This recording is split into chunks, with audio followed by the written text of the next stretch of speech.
అగనంపూడి ప్రభుత్వ ఆసుపత్రిలో నూతనంగా ఎన్నుకున్న కమిటీతో రాష్ట్ర తెలుగుదేశం పార్టీ అధ్యక్షులు గాజువాక ఎమ్మెల్యే పల్లా శ్రీనివాసరావు ప్రమాణ స్వీకారం చేయించారు. ఈ సందర్భంగా ఆయన మాట్లాడుతూ హాస్పిటల్ చైర్మన్ గా తనని ఎన్నుకున్నందుకు ధన్యవాదాలు తెలిపారు. అలాగే రాబోయే రోజుల్లో ఆసుపత్రిని మరింత అభివృద్ధి చేసే దిశగా పనిచేయాలని కమిటీ సభ్యులను కోరారు. ప్రైవేట్ ఆసుపత్రికి ధీటుగా ప్రభుత్వ ఆసుపత్రి పనిచేయాలని అన్నారు.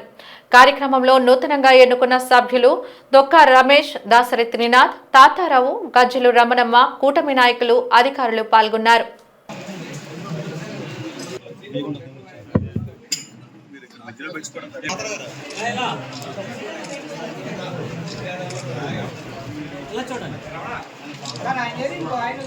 వంద బెడ్ల హాస్పిటల్ గా ఆ రోజు ఉన్నటువంటి కూటమి నాయకులు మరి చంద్రబాబు నాయుడు గారు ముఖ్యమంత్రిగా ప్రపోజ్ చేయడం, ఈరోజు అది నిజ రూపం దాల్చడం చాలా సంతోషం అని చెప్పి తెలియజేస్తున్నాను.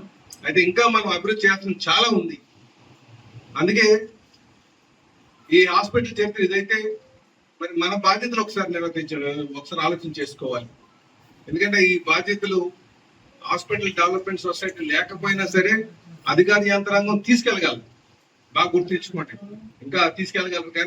కానీ అటు ప్రజా నాయకత్వం, ప్రజల దగ్గర నుంచి ఎన్నుకోబెట్టినటువంటి నాయకత్వం, అలాగే ప్రభుత్వ యంత్రాంగం రెండు సమన్వయం చేసుకుని ముందుకెళ్తే మంచి అభివృద్ధి, మెరుగైన అభివృద్ధి సాధ్యపడుతుందని చెప్పి మరి పెద్దలు ఆలోచన చేసి ఈ కమిటీ పెట్టడం జరిగిందని చెప్పి సందర్భంగా తెలియజేస్తున్నాను. అయితే జనరల్ గా కమిటీ సభ్యులు అయిన తర్వాత మనం పెద్దలం చేయడానికి ప్రయత్నాలు చేయదు. జనరల్ గా ఏమనుకుంటామంటే మన ప్రతి దాంట్లో కూడా దూరం అనుకుంటాం.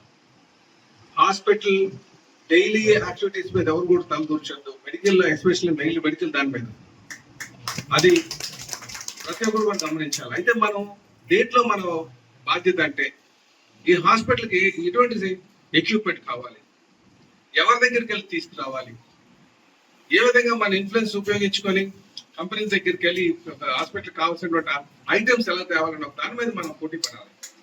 మీరు పలానా దగ్గర ఈ హాస్పిటల్కి పలాంది లేక వస్తువు లేదు, పలానా ఐటమ్ లేదు, పలాంటి సామాగ్రి లేదు, ఇది ఉంటే ఇంకా మెరుగైనటువంటి సేవ చేయొచ్చు అనుకున్నప్పుడు ఆర్థికంగా ప్రభుత్వాలు పెట్టలేకపోవచ్చు.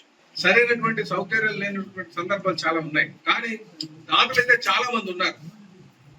ఎప్పుడైతే హాస్పిటల్కి ఎక్విప్మెంట్ లేదనుకుంటే, లేకపోతే సామాన్ లేదనుకుంటే అవి నా దృష్టికి తీసుకొస్తే నేను ఖచ్చితంగా మన సిఎస్ఆర్ కింద అనేక కంపెనీస్ ఉన్నా వాళ్ళ దగ్గర మళ్ళీ తీసుకోవడానికి